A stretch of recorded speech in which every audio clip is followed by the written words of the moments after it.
the shout out from the Mackem football club.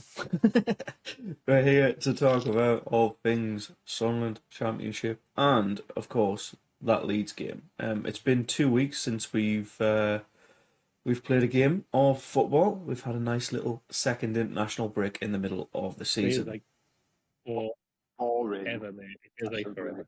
Yes. I will quickly ask you about the England side of things at some point, but I'm not really that bothered. So, right. You can ask me, but I can't tell you ask because me, I but I never wouldn't watched be able it. to tell you because I was going to say I didn't fucking watch it. I didn't fucking watch it. That's perfect. Dean, welcome along. We have obviously got it live on YouTube at the moment, so we will interact with the chat as soon as it's natural to do so. And yes, let's do fun facts. So introduce yourself with your fun fact, please. I've got Alan first, alphabetically. Why not? You want me to introduce myself? Well, you are by doing that. That's how you do it. That's what the whole point of what you're drinking was. To get everybody to talk. I don't like spin on my life, but not like where I was born. You know what I mean? Yeah, you could.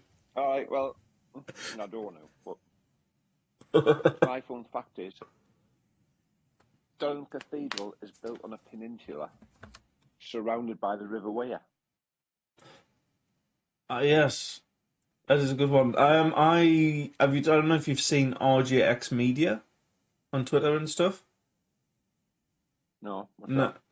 So he just does northeast photography and he does the Sunderland photography as well. So he goes to the games and takes the high resolution photos. But he's took some of Durham Cathedral as well. And when it's snowing, he's took it just on the opposite side of the weir, so you see the cathedral through that peninsula. It looks absolutely class. So yeah. I mean, it is a beautiful sight, and well, I'll expand a bit more on the fun fact. So the reason that Durham Cathedral was built there is back in the, I don't know, probably the 900s. Yeah. Maybe it's a bit late. I can't remember. When the Vikings invaded, they moved St. Cuthbert's body from Holy Island, where it was buried, and then they carted it around the northeast through Chesley Street, and then it got stuck near the peninsula where Durham Cathedral is, and then some monk had a premonition that they should build a cathedral there and bury St. Cuthbert there. That's what they did. Yeah. That's what. Well, the first didn't build a cathedral first. The cathedral took about 40 years, I think, maybe 50 years to build. But they built a monastery in a defensive position first, then it became a castle and a cathedral. So there's a bit of knowledge for you. That's why it's there. That's why it's So St. Cuthbert was a Mackem. I get two facts in one, mate. Thank you. Right. That's awesome. Could I just ask, what did St. Cuthbert do that was pretty decent? What was he about? He was a saint, so St. Cuthbert was a saint. So basically, he was a shepherd, and I think he's had a vision and dedicated his life to God, healing. There's a lot of miracles have been reported on around his body and around him, and the most recent one was in World War II, where when the Germans decided, well, after we obviously bombed the shit out of them, they wanted to bomb British heritage sites, and Durham Cathedral was one of the targets. And it was a clear night, and they came over, and a mist formed over the cathedral and around Durham, nowhere else, and they ended up bombing Finkel Abbey instead. Where was that, or where is that? I think which town? What, Finkel Abbey? Yeah, where's Finkel Abbey? It's a bit further down, isn't it? Rainton. It's not far from Rainton. Rainton, okay. Yeah. Cool. So, yeah, since over his life, he was all about healing him. That was his main miracle. And right. I mean, I know I have a few other facts about him, but I think I'm detracting from the actual topic of the podcast, which is football. Football and Mackems. And local, sort of like local history, but Cuthbert was a Mackem. He's buried there. Yeah, we'll just stick with that. Yeah. All right, I like that one. Go on then. Are you drinking anything decent, Alan? So we're not really doing what you're drinking anymore, but yeah, let us know. Oasis. Oasis, which one? Purple one. Oh, Summer Wonderwall. fruits. Summer fruits, mate. Yeah. No, he says the only decent one, which is that what she's talking about. The orange one's good. No, I quite like fucking orange and mango, but Purple one's absolutely disgusting. Oh no, she says the purple one's absolutely disgusting. Yes, but It's a good job you're not drinking it, isn't it? All right, should we do you want my fact? Yes, please go for it, mate. All right, so I went for a fact about our opponent's upcoming Hull. So are you ready for this? Okay. Right, so Hull City FC came about in 1904, and when they were established, they didn't have anywhere to play. They didn't have a home ground, so they used to play the games at the rugby ground in 1904. Is that why they're extra classed fact, as the Hull Tigers rather than like Hull Football Club? Well, Hull was always a rugby spot, wasn't it? Yeah. They never really had they're not entrenched like football in history, really. So they played the games at Hull Rugby League Club. But also, here's another fact that's just sprung into my head. That's nothing to do with that fact. Their mascot is a tiger, like you just said. He's called Rory, as in like raw, Rory the tiger. There you go. There's two. There's two facts about Hull City FC. all right. Okay. And I'm drinking. Gin and tonic. It's a lemon gin with a Nice. My gin? Yeah, that is yours, Jen. You're right, Natalie. Yeah. To be fair, I didn't just. I know I'm drinking a Oasis, but I did have a pint earlier on, which is Right. pint of polar bear, which was it was very Polar nice. bear? It was a nice beer. Yeah, it was really nice. Went out for Where a did you meal get in it Durham. When I went for a meal with Penny earlier on. There you go. Well, I'll try it. Next time. I had a polar bear. I Around. think it was polar bear. It was Polar bear. it was a really clean IPA. I enjoyed it. Okay. Sorry. Champion. Well, we all like a good beverage every now and again, don't we? Has to be on point. So right. Are you still on the fucking Victoria beers? I never touch the stuff, mate. I only have Do you not? cider. I'm a cider man, and it's hard to find good cider here. But yes, my fact, I guess, I don't know if it's fun, but obviously Sunderland's mascots, I'll go with Davy's theme a little. Sunderland's mascots, Sansom and Delilah, are Philistines. So meaning the law behind them is basically Delilah went with the option of Samson over God because he was super strong, and Sansom finally admitted where he got his strength from was through his hair. So basically, Sansom and Delilah are the Bible version of Marvel superheroes, which is quite funny. So yeah, we've got some Marvel style. We're very religious tonight, aren't we? Jesus. Jesus, yes, because you bought in the cafe. I tried to get something that matched both of your famous mascots and the church. So there you go. Right. Anyways. Hey there, Delilah. What's it like in New York City? Also, Sansom is a Vox beer. Apparently. Thank you, Dale. Welcome along.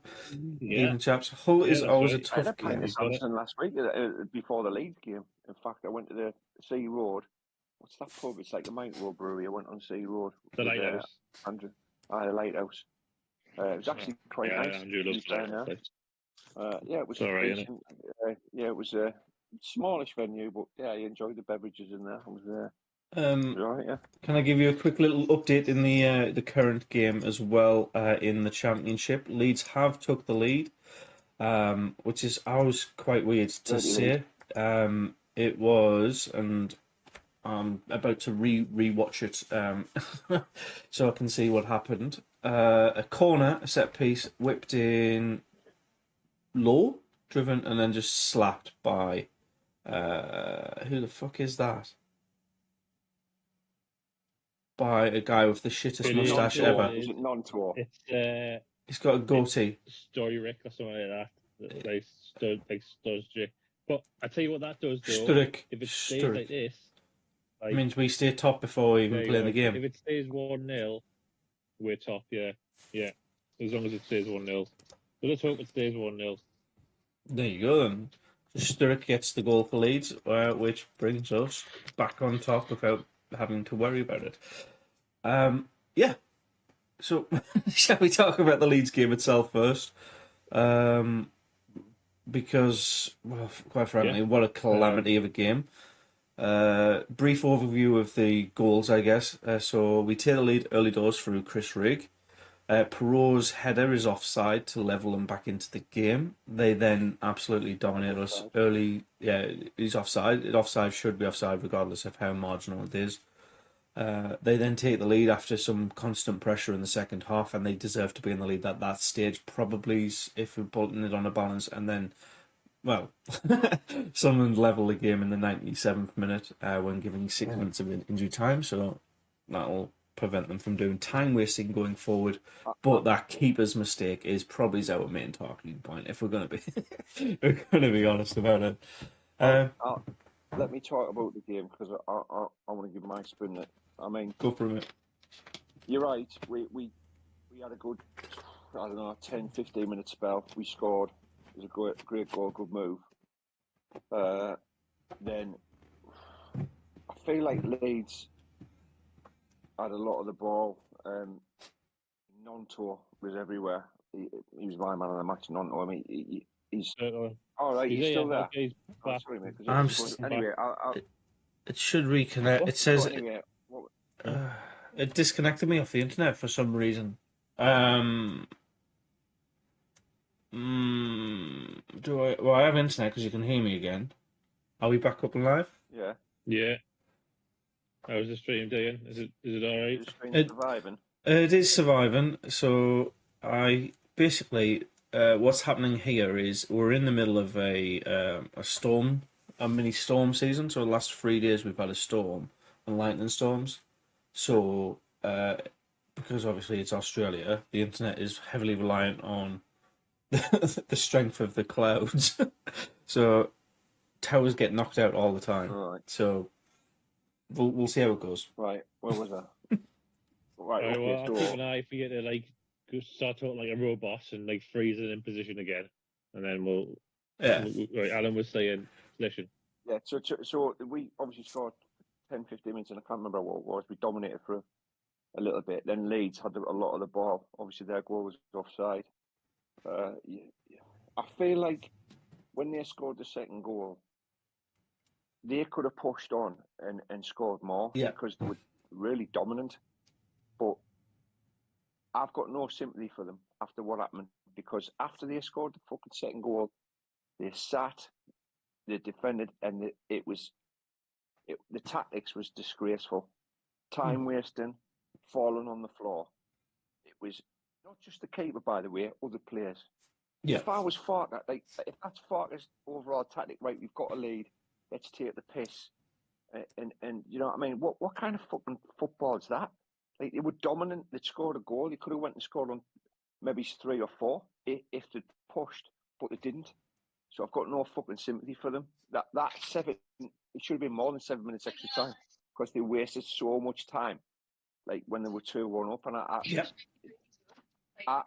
if I was the Leeds fan, I wouldn't be happy with the way they played after they scored that second goal. They should have went for the throat, but they didn't. Do you know what I mean? It was karma. Karma in football, and it goes our way. What's that? What? How does that happen? I completely agree. Like you said, you got to admit that though Leeds were a solid, strong team getting themselves in front, but like you said, if you're gonna like then instantly step off the pedal and not punish teams, especially teams like us, then you have got to you've got to go. It's just desserts, We, really. we, we, we slowly crept back into the game. We had a lot of possession in the last 20 minutes. And I feel like, we were pressing and pressing and pressing. So, I'm out with our attitude, but if I'm a Leeds fan, I would not be happy with the way they played after they scored the second goal. I'd be like, why all this fucking wasting time? The keeper took that absolute piss. Yeah. And I was like, when that went in, I was like, that is fucking sold yourself right, mate. That game should have been put to bed without you doing fucking shit tactics like that. They've only got themselves to blame. So, Agree. I've got a question for what you I mean? though, right? Yeah. If that didn't happen, right, and they won 2-1, Farker would be buzzing with himself with those tactics, like absolutely over the moon that they managed to get themselves ahead and grind out a win. And Yeah. he would. I don't think we would be talking about Leeds, playing shit houses. I think we'd be talking about how we couldn't break them down, how they didn't really deserve the win. So for me, yeah, bad tactics. Well, on our side, SAFC side, bad tactics, bad for football. But they nearly got it. We were talking about a minute away. They nearly got the win. Do you know what I mean? Mm-hmm. So will Father say it's bad tactics? He'd probably say, no, it was good tactics. They just couldn't get out of the line. Okay. I don't know, but Davey, would you be happy with that? Watching that? I Would I wouldn't be happy? with As a that, mate. fan? Like, As a watching fan, that no. shit. No, I wouldn't be happy as a fan. But the football's a results game, Alan. It is, but like, Mm-hmm. if you know your team's fucking dominant, why take your foot off the gas?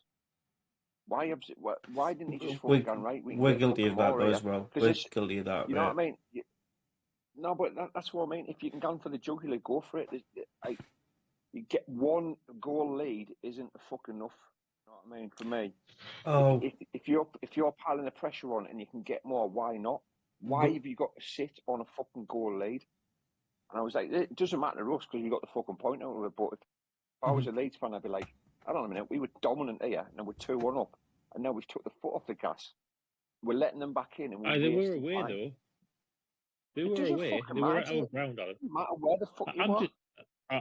Really? Hey, Alan, I'm not saying that you're not right, but I'm saying I can see why they've done that. I can see why Farker's done that. I can and can't because you've got to remember that was the last game before an international break. Why not go all out?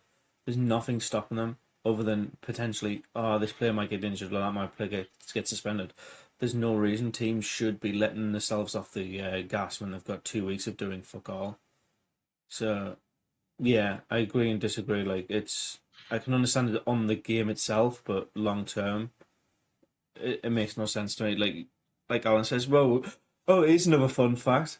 10 years today, what happened? Was it 10 years? No, not 10 years today. It was the Southampton game. Yeah. Was it this week? It was like game, wasn't it? yeah. So there's a team that was clearly ahead, You don't taking have a goal, advantage and going for the jugular. It's been 10 years since I ate nil, mate. Yeah, 10 years since I drove 100 miles an hour to Southampton. Fucking smashed it. We fucking left after the 6th goal or the 7th goal, whatever it was. Yeah. Goal, But, yeah. look, anyway, Yeah. as far as results go, at the start of the game, I'd have been happy with a point because for all Borough had a lot of possession. I don't feel like they're anywhere near as good as Leeds are. I feel Leeds is probably the best team we've played so far. When we played Borough and they had a bit of possession, I never thought once Borough were a threat. I did think Leeds were a threat all the way through the game, pretty much until they started fucking. To be fair, I think you're right there. I thought Leeds, obviously, recently coming from the Prem. I know it's a couple of seasons ago now, but Leeds still have a lot of Prem quality players in there. We know what they're about, and they know what we're about. It is always going to be a good, tough game, but like you said, I think it was the first proper test, and we just scraped through. And if that is how we're going to have the majority of our good test games this season, then I'm all right with it. Like you said, a point against a team like Leeds, 3 points against Burnley. Like these are the games that will determine who finishes above who, and if that means we're finishing Yeah, second I was instead just of gonna third. say, I was gonna say exactly that, mate. Exactly that. That's what you want. You know, these teams that are in and around us. Those same in the relegation battle. You want to beat the teams that are around you. So if you want to go up, you want to stay in the top six. You want to go, you know, stay steady away. You got to beat or not get beat by the teams who are around you. By the teams who are going to be there, like the likes of Burnley, the likes of Leeds, Borough. Maybe you could say that they might be kicking around there by the end of it. Typically, they are. We've already played Watford, have we? Yes, we We've beat already them. played Watford, right? We beat them. Yeah, we beat Watford. They're also in the top six. Do you know what I mean? So we've just got to steady away with these type of teams, but also, you know, beat the likes of Luton who we've got coming up. Beat the likes of Beat Watford. West. Yeah, no, we no, beat- no, I'm no, sure no. we We got beat 2-1 off them. We got beat 2-1 off them. We got beat 2-1. It's the old Dan Neil. Okay, well. It was a Dan Neil, Dank. yeah. Oh yeah, of course it was. The Dan Neil penalty. Yeah, okay, right. All right. Well, but yeah, your point's still valid though, mate. I'm just in agreement, basically. I'm just in agreement. We've got to beat the guys who are around us, but also make sure that we've got Hull coming up there mid-table. We've got Luton relegation zone.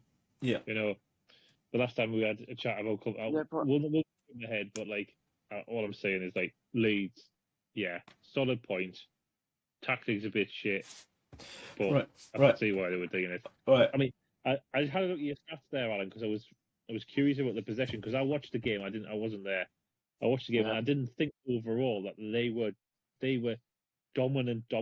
Do you know what you just said? I think overall, I think they dominated a fair amount, but we started to dominate in the back end of the second half. So it's probably equal that out, mate. Like, overall, it was 49-51. All right. So you know what I mean? Probably Which was practically 50-50, yeah. Yeah, so the first half, the second, they were dominant, and then we sort of like gradually came back in towards the end of the game. Right. Similar amount of shots, 15-14. Similar amount of big chances, 3-2. You know, it's been a while since I watched the game, obviously, but I just couldn't remember them being that dominant. But I think it's probably right when they got the second goal, they could have probably, you could have gone on. Easy, mate. I was watching. I was like, yeah, you could feel it. I was like, these couldn't get a couple more here. Yeah. And I was like, hang on a minute, they've took the foot off when we started coming in. I was like, and that's when I thought. There's a couple of things around that though. There's a couple of things around that though. So I'll bring in Bong's chat. Apparently, a Leeds fan says that was their first decent game of the season. That's a direct quote from a Leeds fan. Not sure if they can keep that momentum up. I think on the back of that, some teams will try to perform extra hard. Yes, I know. Well, no, the second place now because they took the lead against Sheffield United, but. At the time, when they were playing us, they were outside the top six, and yeah, like I said, they've got good Premier League players in there. But we do tend to show teams like Leeds, like Watford, like Burnley, even. I don't know if we'll do it with Sheffield United or not, but we show a lot of teams with the recent Premier League history a bit too much respect. We need to play our game and not like. Allow them to bully us, because if teams are aggressive against us, you've seen how it works out. Dan Neil loses his head. We give away a stupid free kick. I think we just need to like toughen up a little bit in the middle of the park. And do you see that happening with the likes of Dan Neil, Rigg, Bellingham in the middle, holding the fort, or do you need Alan Brown there like? Constantly when we're playing those kind of big teams. I feel like Bree is. I'm not saying he's a tactical magician, but I think he is very tactical. Yep. So I think it depends on the game. You know what I mean? So, like, which I like about Sunderland at the minute, you don't really know how he's going to approach the game. Because I got back to the Burnley game, I never thought for 1 minute we were going to play like we did. We fucking battered them. Do you know what I mean? So. I think it's good for Sunderland that teams don't really know what we're going to do. Whereas last season, they definitely knew what we were going to do. It was, where's Jack Clark? Do you know what I mean? So, yeah, well, pass the ball, you know, Jack. yeah. So that's that, and also I don't think the league's as strong as last year. A lot of the teams were every team's closer together. Like I think it's, you know, it's good for the league because every game's different. But like I don't think there's any runaway teams with the league this season. Do you know what I mean? I think it's going to be quite even all the way through, and I don't think you can take any team lightly. You know what I mean? I think every